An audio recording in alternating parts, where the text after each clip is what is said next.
Maithili express की शानदार प्रस्तुति।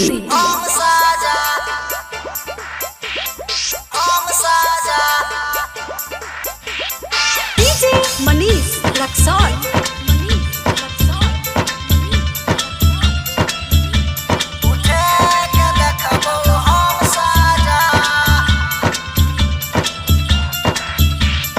खुशी रिकॉर्डिंग स्टूडियो बलुआहा। कोई लेके गेलो, कोई देके गेलो, के चुइस के गेलो, के चुसे के गेलो, कोई लेके गेलो, कोई देके गेलो, के चुइस के गेलो, के चुसे के गेलो। मार ललको सब माजा, उठे के देखबो हम साजा, उठे के देखबो हम साजा।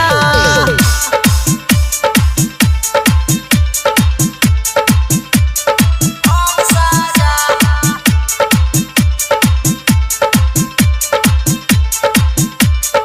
हम साजा। डीजे मनीष रक्सौल।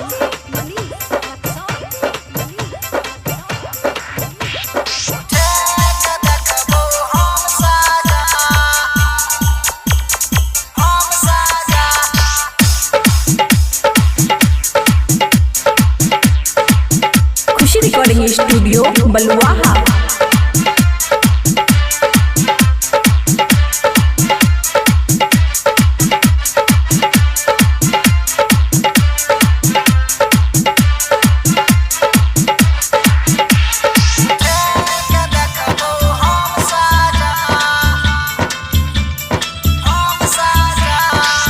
गरम तोहर जवानी, झाड़ दबोगे पानी, नेमनी चोर के दूनू चुआ दबोगे लाली।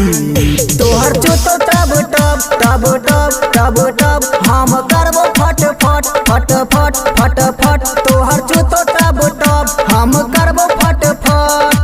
आबू नहीं रही तू माल ताजा, उठे के देखबो हम साजा, उठे के देखबो हम साजा।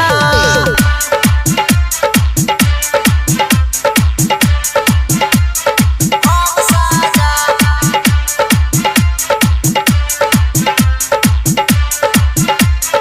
हम साजा। खुशी रिकॉर्डिंग स्टूडियो बलुआहा। छूट जैतोगे हिकरी, जब जैतो पूरा भीतरी। तू चिलैबे माई माई, मनसी मारतो बन के कसाई।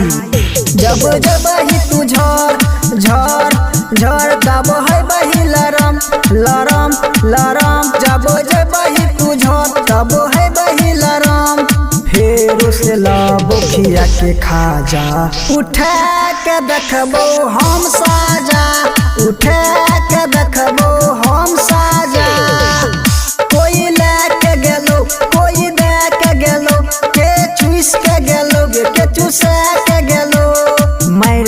मार ललको सब माजा, उठे के देखबो हम साजा, उठे के देखबो हम साजा।